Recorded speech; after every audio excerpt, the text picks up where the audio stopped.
"Hey, Mom, can you grab me a beer, please?" "Mom, are you deaf? Oh, so now you can hear me. I asked you to bring me a beer." This is how it always is when my son and his wife talk to me. We've been living together for 5 years, and they've never really listened to me. They usually ignore me or just boss me around like I'm their maid. My daughter-in-law, Shan, talks badly about me to everyone, and my son, Paul, treats me like I'm just here to clean up after them. I decide to ignore them and pretend to watch TV, acting like I can't hear them. I'm fed up with them only paying attention when they want something and ignoring me the rest of the time. After a while of ignoring them, Shan grabs the remote and turns off the show I was watching. I'm surprised when she says loudly right next to my ear, "Hey, mother-in-law, can you hear me? Make sure you make Paul's lunch tomorrow, okay?"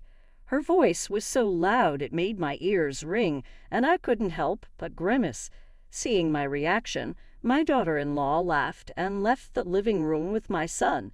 I couldn't help but wonder why she couldn't be a bit more considerate, especially since I'm her husband's mother and she relies on me every day. Judging from my son's behavior, it seemed like I was just a maid to her. There was no apology from either of them, and I didn't feel like they cared about how I felt. Frustrated, I sent an email to my husband and decided to leave the house. My name is Karen, and I'll be turning 72 this year. 5 years ago, my son and his wife asked if they could move in with me because they were worried about the future and wanted to save money. Since then, we've been living together as two families in one house. If you live with us, Mom, you'll feel safer, right? Maybe you're right. My husband is a workaholic. He started his own company when he was young and still works hard even at 73. Our house felt quiet after our son moved out. When I talked to my husband about our son and his wife moving in with us, he just said, "Do whatever you like." So, with not much discussion and feeling a bit bored, I agreed, hoping life would get livelier when they moved in. My son's wife, Shan, and I split the housework, but as she said her part-time job got busier, I ended up doing more and more. She helps if I ask, but usually she's reluctant or busy with her own stuff, so I stopped asking for her help and did everything myself, feeling unappreciated. Even at meal times with the whole family, there's hardly any conversation. I guess I got used to it, like with my husband. One day, while I was making dinner for 3 as usual, I got a message from my husband saying, "I'll be late for work. Don't need dinner." This wasn't unusual, but the problem was with my son and his wife. "Dad's going to be late, huh?" "Yeah, I'm not hungry either." "Oh, I'm going out with a friend, so I don't need dinner." "Why are you telling me this? I've already made it." I said it's okay. Just save it for tomorrow. Even though it was dinner time, they were about to leave without a word. If I didn't say anything, they could have told me earlier if they didn't need dinner. It seemed like they'd never think to consider me first. I couldn't help but feel frustrated at their rudeness, but they left without any apology. What am I working so hard for? I sat in a quiet living room looking at the dinner I'd already prepared, not wanting to waste it. What am I even doing? Just thinking about it made me feel so tired. I wrapped up the still warm dinner and put it in the fridge before heading to bed. The next morning, when I came downstairs, my husband, who had woken up earlier, apologized, saying, "I'm sorry. Our conversation was short as usual." It could have ended there, but when my husband noticed my expression, he furrowed his brows slightly and asked, "Did Paul and his wife have dinner?" "No, they said they didn't eat and went out," I replied. "I see," my husband said, noticing the dinner for 3 in the fridge. I was glad to finally have a conversation after so long, so I told him what happened last night. My usually quiet husband listened carefully. After hearing me out, he gently said, "You don't have to do everything." He acknowledged that our son's behavior was becoming worse every day, but that didn't mean I should overwork myself. His words felt like a weight lifting off my shoulders. I realized I had been pushing myself too hard and felt relieved that my husband understood. My son and his wife were grown-ups now, so I didn't need to do everything for them. With that realization, the situation seemed a bit brighter. I might be late from work again, so you don't need to prepare dinner for me tonight, my husband said. Oh, okay, I replied with a smile. With his words in mind, I decided it was time for my son and his wife to understand this too. Even though it was Sunday, I said goodbye to my husband and made up my mind to stand up to my son and his wife. Once my husband left, my son and his wife finally woke up in the afternoon. Still in their pajamas, they came into the living room and immediately asked, "What's for lunch?" "Why don't you have what's left from yesterday?" "But you could at least warm it up for us or set it on the table." "You're not small children. You can do it yourself," I replied. "Well, mother-in-law, you are getting old, aren't you?" Shan, my daughter-in-law, joked with a laugh, and Paul, my son, joined in, looking at me. "I'm exhausted because Jane hasn't been helping with the housework at all," I said. "Oh, can't you manage without me? Is it your menopause or something?" Shan retorted, laughing. Their attitudes made me sigh. They went back to their room without cleaning up after eating, seeming unbothered. As expected, my husband didn't return until late that night. Since I didn't need to cook for him, I bought myself a ready-made meal from the supermarket. "Oh, Mom, what are you eating?" "Ready-made food. What about dinner?" Paul asked. "I don't know, mother-in-law, what are you thinking? Have you forgotten about your family?" Shan added. I wondered if Jane was incapable of having a conversation without throwing in some bark. I decided to ignore my daughter-in-law, which seemed to quiet Paul down. However, he quickly picked up his phone and started complaining again. "You don't work, Mom. You should at least take care of the house." I thought that since it was their day off, they could prepare their own meals for once, but instead, they decided to order delivery. "Give us the money later," Paul said, which made me lose my patience, especially since they were always talking about saving money. I agreed not to ask them for money to cover our living expenses, and I never bothered them about it. But I never expected them to take advantage of me like this. I decided to completely ignore them, refusing to do anything for my son and daughter-in-law who showed such disrespect. "Hey, Mom, beer," Paul demanded while Jane kept making snide remarks. Paul talked to me like I was their housemate. Ignoring them, I turned my back and pretended to watch TV, acting like I couldn't hear them. After a while of ignoring them, it seemed like she gave up and stopped talking to me. But this peace didn't last long. Before I knew it, my daughter-in-law snuck up behind me, grabbed the TV remote, and turned off the TV. Startled, I looked up only for her to shout into my ear, "Hey, mother-in-law, can you hear me? Make sure to prepare lunch for Paul tomorrow, okay?" Her voice was so loud it hurt my ears, making me flinch. Laughing at my reaction, my daughter-in-law left the living room with Paul. I couldn't help but wonder why she couldn't show a bit of courtesy, especially considering that I'm her husband's mother and she relies on me regularly. But judging from Paul's attitude, it seemed like I was nothing more than a maid to her. As it turned out, there was no sign of consideration for me at all, and I didn't even hear an apology for last night's dinner from either of them. Letting out a deep sigh, I sent a text to my husband and made up my mind to leave the house early the next morning. I packed my things and left before they woke up. When I arrived at a nearby business hotel, my phone buzzed with texts from Paul, who had just woken up before heading to work. Apparently, they were in quite a chaos this morning. Texts and calls from both of them flooded my phone. When I checked the messages, all I saw were complaints like, "What are you doing? I told you I need lunch."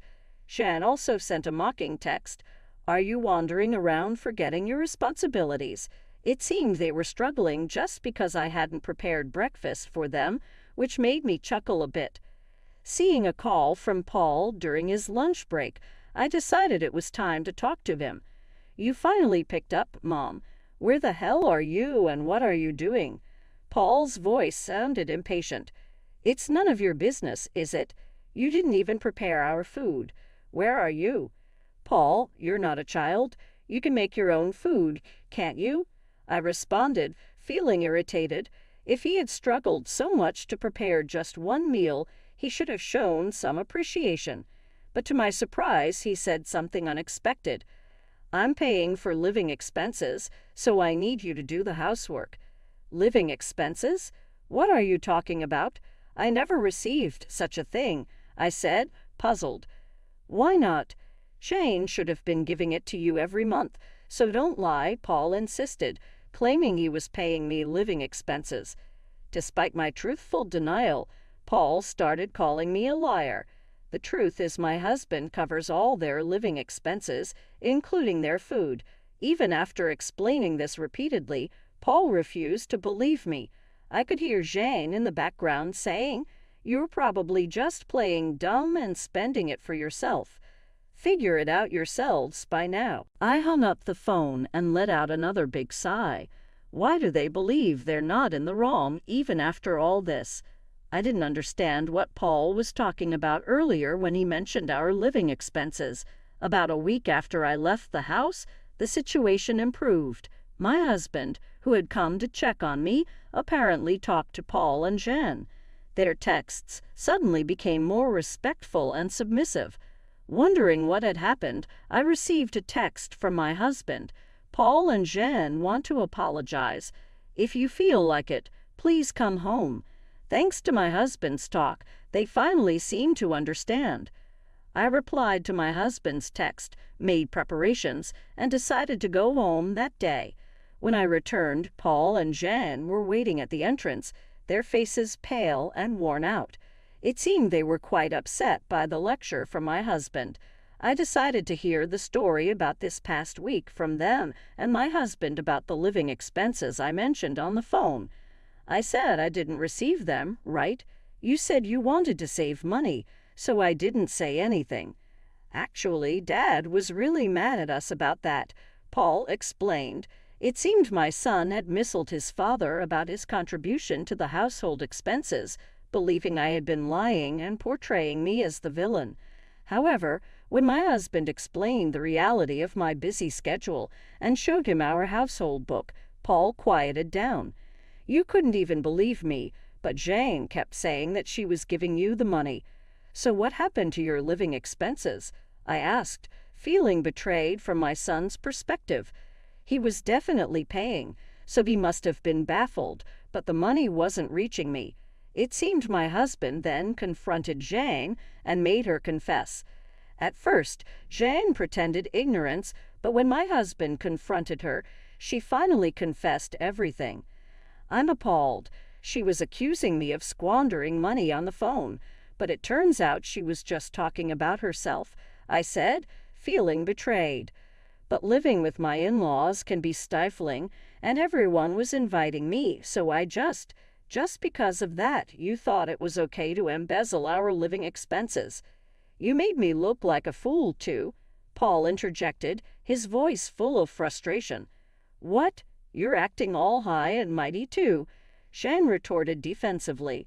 At that point, when the two of them began to stray from the topic and argue, my husband cleared his throat loudly.